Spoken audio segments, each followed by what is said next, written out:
ओम नमो भगवते वासुदेवाय। ओम देवकी सुत गोविंद वासुदेव जगतपते देहि तनियम कृष्ण त्वाम अहम शरणम गतः। अथ श्रीमद् वाल्मीकि रामायण प्रथम खंड द्वितीय सोपान अयोध्या कांड षडाधिक शततमः सर्गः। भरत की पुनः श्री राम से अयोध्या लौटने और राज्य ग्रहण करने की प्रार्थना करना।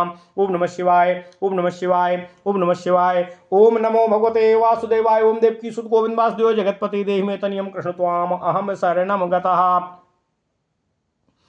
एवमुक्त्वा तु विरते रामे वचनमर्थवत ततो मन्दाकिनी तीरे रामं प्रकृतिवत्सलम् उवाच भरतश्चित्रं धार्मिको धार्मिकं वचः को हि स्यादीदृशो लोके यद्रसस्त्वामरिन्दम न त्वां प्रव्यथवेद दुःखं न त्वां प्रत्यथयेद दुःखम् अप्रतिर्वा प्रीतिर्वा न प्रहर्षयेत असम्मतश्चापि वृद्धानां ताश्च पृच्छसि संशयान् यथा मृतस्तथा जीवन् यथा सती तथा सती यस्यैव बुद्धिलाभः स्यात् परितप्येत केन सा परावरज्ञो यश्च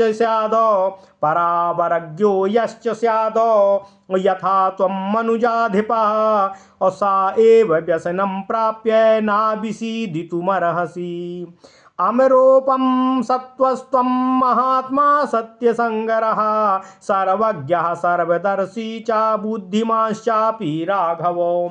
ओम नमः शिवाय। न त्वमेवं गुणैर्युक्तं प्रभावो भव कोविदम् अभिसह्य तमम दुःखमासादयितुमर्हसि प्रोसिते मयि यत् पापं मात्रा मत कारणात् कृतं क्षुद्रया तदनिष्टं मे प्रसीदतु भवान् मम धर्मबन्धेन बद्धोऽस्मि तेने मां नेह मातरं हन्मिति व्रेणदण्डेन दण्डार्हां पापकारिणीम् कथं दशरथज्जातः सुभाजिनक कर्मणः कथं दशरथज्जातः सुभाजी जनकर्मणः जानन् धर्मं च कुर्या कर्म जुगुत्सितं कुरु क्रियावान् वृद्धश्च राजा प्रेतः पिपेति च तातं न परिगरहेऽहं दैवतं चेति संसदि को हि धर्मार्थयोरहीनो मीदृशं कर्म किल्बिषं स्त्रियः प्रिया चिकीर्षुः सन् कुर्याद् धर्मज्ञ धर्मवितो अन्त्यकाले हि भूतानि मुह्यन्तीति पुरा श्रुतिः राज्ञैवं कुर्वता लोके प्रत्यक्षा सा श्रुति कृता। ओम नमः शिवाय।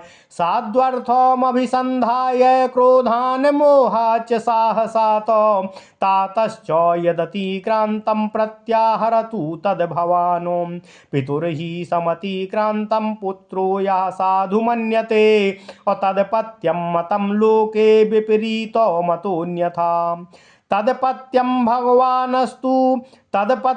भवानस्तु माम भवान दुष्कृतं पितुः अति यत् तत्कृतं कर्म लोके धीर विगर्हितम् कैकेयीं मां चातापं चासुहृदो बन्धवांश्च नाः पौरजान् पदान् सर्वास्त्रांस्तु सर्वमिदं भवानो क्वाचारण्यम क्वाचा छात्रम क्वा जटा क्वाचा पालनम ईदृशं व्याहृतं कर्मो न भवान् कर्तुमर्हसि एष हि प्रथमो धर्मः क्षत्रियस्याभिवेचनम् येन शक्यं महाप्राज्ञ प्रजानां परिपालनम् कस्य प्रत्यक्षमुत्सृज्य संशयस्थलमलक्ष्मम्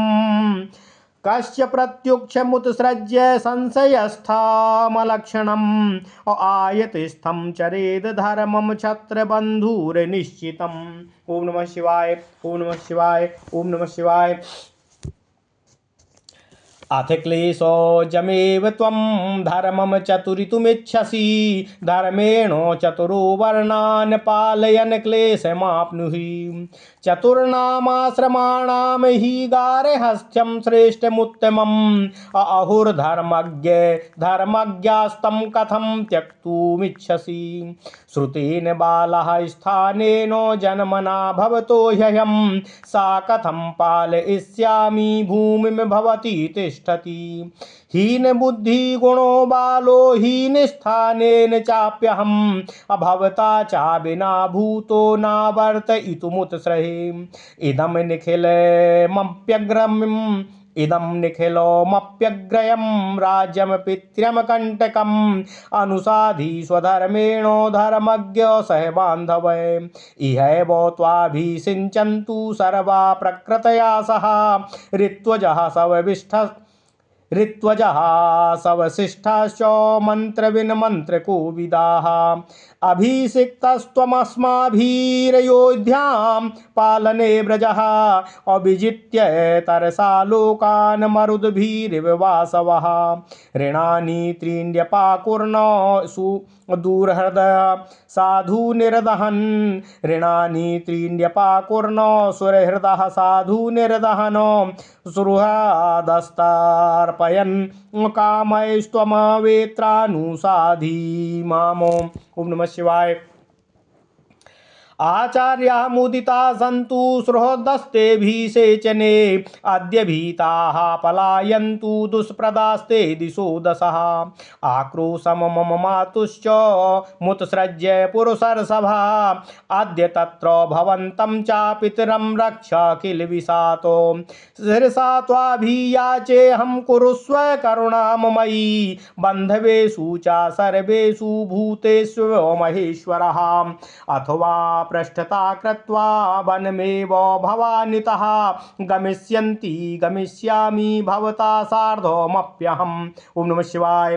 तथाभिरामो भरतेन ताम्यता प्रसाद्यमाना शिरसा महीपतिः नाचैव चक्रे गमनाय सत्त्ववान् मतिं पितुस्तद्वचने प्रतिष्ठितः तदाद्भुतं स्थैर्यमवेक्ष्य राघवे समं जनोहर्षमवाप दुःखितः नायात्ययोध्यामिति दुःखितो भवत स्थिरप्रतिज्ञा त्वमवेक्ष्य हर्षितः स्मृति त्विजो नैगमथूथ वल्लभास्तथा विसंज्ञा श्रुकलाश्च मातरः स्मृत्विजो नैगमयूथ वल्लभा औस्तथा विसंज्ञा शुक्लाश्च मातरः तथा ब्रुवाणं भरतं प्रतुष्टुभु प्रणम्य रामं च ययाचिरे सः। ओम नमः शिवाय। ओम नमः शिवाय। ओम नमः शिवाय। ओम नमो भगवते वासुदेवाय। ओम देवकी सुत गोविंद वासुदेव जगतपते देहि मे तनियं कृष्ण त्वाम अहम शरणम गतः। अथ श्रीमद् वाल्मीकि रामायण प्रथम खंड द्वितीय सोपान अयोध्या कांड शताधिक शततमः सर्गः। भरत की पुनः श्री राम से अयोध्या लौटने और राज्य ग्रहण करने की प्रार्थना करना। ओम नमः शिवाय। ऐसा अर्थयुक्त वचन कहकर जब श्री राम चुप हो गए तब धर्मात्मा भरत ने मंदाकिनी के तट पर प्रजावत्सल धर्मात्मा श्री राम से यह विचित्र बात पुनः कही। हे शत्रुदमन, हे रघुवीर, हे रघुकुल नंदन, इस जगत में जैसे आप हैं वैसा दूसरा कोई नहीं हो सकता है। कोई भी दुख आपको कभी भी व्यथित नहीं कर सकता है। कितनी ही प्रिय बात क्यों ना हो वह आपको हर्षोत्फुल्ल नहीं कर सकती है। वृद्ध पुरुषों के सम्माननीय होकर भी आप उनके संदेह की बात पूछते हैं। जैसे मरे हुए जीव को अपने शरीर आदि से कोई प्रयोजन नहीं रह जाता है, उसी प्रकार जीते जी भी वह उनके संबंध से रहित हैं। जैसे वस्तु के अभाव में उसके प्रति राग द्वेष नहीं होता, वैसे ही उसके रहने पर भी मनुष्य को राग दोष से शून्य होना चाहिए। जिसे ऐसी विवेक युक्त बुद्धि प्राप्त हो गई हो उसको कभी कोई संताप क्यों होगा। हे नरेश्वर, जिसे आपके समान आत्मा और आत्मा का ज्ञान है, वही संकट में पड़ने पर भी विषाद नहीं करता है। हे रघुनंदन, आप देवताओं की भांति सत्वगुण से संपन्न महात्मा, सत्य प्रतिज्ञ, सर्वज्ञ, सबके साक्षी और सर्वबुद्धिमान हैं। ऐसे उत्तम गुणों से युक्त और जन्म मरण के रहस्य को जानने वाले आपके पास असह्य दुख कभी आ ही नहीं सकता है। जब मैं परदेश में था, उस समय नीच विचार रखने वाली मेरी माता ने मेरे लिए जो पाप कर्म कर डाला है, वह मुझे कदापि अभीष्ट नहीं है। अतः आप उसे क्षमा करके मुझ पर प्रसन्न होने की कृपा करें। हे भ्राता, मैं धर्म के बंधन से बंधा हूँ, इसलिए इस पाप करने वाली एवं दंडनीय माता को मैं कठोर दंड देकर मार नहीं सकता हूँ। यह कुत्सित पाप मैं कदापि कर नहीं सकता हूँ। जिनके कुल और कर्म दोनों ही शुभ थे, उन महाराज दशरथ से उत्पन्न होकर धर्म और अधर्म को जानता हुआ मैं मातृवध रूपी लोक निंदित कर्म कैसे कर सकता हूँ। हे भ्राता, हे महाराज, मेरे गुरु श्रेष्ठ यज्ञ कर्म करने वाले बड़े बूढ़े राजा, पिता और देवता रहे हैं और इस समय परलोकवासी हो चुके हैं। इसलिए इस भरी सभा में मैं उनकी निंदा नहीं करता हूँ। यज्ञ धर्मज्ञ रघुनंदन, ऐसा कौन मनुष्य है जो धर्म को जानते हुए भी स्त्री का प्रिय करने की इच्छा से ऐसा धर्म और अर्थ से हीन कुत्सित कर्म कर सकता है। लोक में एक प्राचीन किंवदंती है कि अंतकाल में सब प्राणी मोहित हो जाते हैं, उनकी बुद्धि और विवेक नष्ट हो जाता है। राजा दशरथ ने ऐसा कठोर कर्म करके उस किंवदंती की सत्यता को प्रत्यक्ष ही प्रमाणित करके दिखा दिया है। पिताजी ने क्रोध, मोह और साहस के कारण ठीक समझकर जो धर्म का उल्लंघन किया है, उसे आप पलट दें। आप उसका संशोधन करते हुए राज्य को स्वीकार करें। जो पुत्र पिता की हुई भूल को ठीक कर देता है, वही लोक में उत्तम संतान माना गया है। जो इसके विपरीत बर्ताव करता है, वह पिता की श्रेष्ठ संतति कदापि नहीं हो सकता है। अतः आप पिता की योग्य संतान ही बने रहें, उनके अनुचित कर्म का समर्थन ना करें। उन्होंने इस समय जो कुछ भी किया है, वह धर्म की सीमा से बाहर है। संसार में धीर पुरुष उसकी निंदा करते हैं। कैकेयी, मैं, पिताजी, सुहृदगण, बंधु बांधव, पुरवासी तथा राष्ट्र की प्रजा, इन सब की रक्षा के लिए आप मेरी प्रार्थना स्वीकार करें। कहाँ वनवास और कहाँ छात्र धर्म, कहाँ जटा धारण और कहाँ प्रजा का पालन, ऐसे परस्पर विरोधी कर्म आपको नहीं करने चाहिए। हे महाप्राज्य, क्षत्रिय के लिए पहला धर्म यही है कि वह उसका राज्य पर अभिषेक हो, जिससे वह प्रजा का भली भांति धर्मानुकूल पालन कर सके। भला कौन ऐसा क्षत्रिय होगा जो प्रत्यक्ष सुख के साधनभूत प्रजापालन रूप धर्म का परित्याग करके संशय में स्थित सुख के लक्षण से रहित भविष्य में फल देने वाली अनिश्चित धर्म का आचरण करेगा। ओम नमः शिवाय। यदि आप क्लेश साध्य धर्म का ही आचरण करना चाहते हैं, तो धर्मानुसार चारों वर्णों का पालन करते हुए ही कष्ट उठाइए। हे धर्मज्ञ, हे रघुनंदन, धर्म के ज्ञाता पुरुष चारों आश्रमों में गृहस्थ को ही श्रेष्ठ बताते हैं, फिर आप उसका परित्याग क्यों करना चाहते हैं? मैं शास्त्र ज्ञान और जन्मजात अवस्था दोनों ही दृष्टियों से आपकी अपेक्षा बहुत छोटा हूँ, बालक हूँ। फिर भी आपके रहते हुए मैं वसुधा का पालन कैसे करूँगा? मैं बुद्धि और गुण दोनों में आपसे बहुत ही हीन हूँ, बालक हूँ तथा मेरा स्थान आपसे बहुत छोटा है। अतः मैं आपके बिना जीवन धारण भी नहीं कर सकता हूँ, फिर राज्य का पालन तो बहुत दूर की बात है। हे धर्मज्ञ, हे रघुनंदन, पिताजी का यह संपूर्ण राज्य श्रेष्ठ और निष्कंटक है। अतः आप बंधु बांधवों के साथ स्वधर्मानुसार इसका पालन कीजिए। मंत्रज्ञ रघुवीर, मंत्रों के ज्ञाता महर्षि वशिष्ठ आदि सभी ऋत्विज तथा मंत्री, सेनापति और प्रजा आदि सारी प्रकृतियां यहाँ उपस्थित हैं। ये सब लोग यही आपका राज्याभिषेक संपन्न करेंगे। हम लोगों के द्वारा अभिषिक्त होकर आप मरुदगणों से अभिषिक्त हुए इंद्र की भांति वेग पूर्वक सब लोगों को जीतकर प्रजा का पालन करने के लिए अयोध्या चलें। यहाँ वहाँ देवता, ऋषि और पितरों का ऋण चुकाने, दुष्ट शत्रुओं का भली भांति दमन करने तथा मित्रों को उनके इच्छानुसार वस्तुओं द्वारा तृप्त करते हुए आप ही अयोध्या में मुझे धर्म की शिक्षा देते रहें। आर्य, आपका अभिषेक संपन्न होने पर सुहृदगण प्रसन्न होंगे और दुख देने वाले आपके शत्रु भयभीत होकर दसों दिशाओं में भाग जाएंगे। हे पुरुष प्रवर, आज आप मेरी माता के कलंक को धो पोंछकर पूज्य पिताजी को भी निंदा से बचाने की कृपा करें।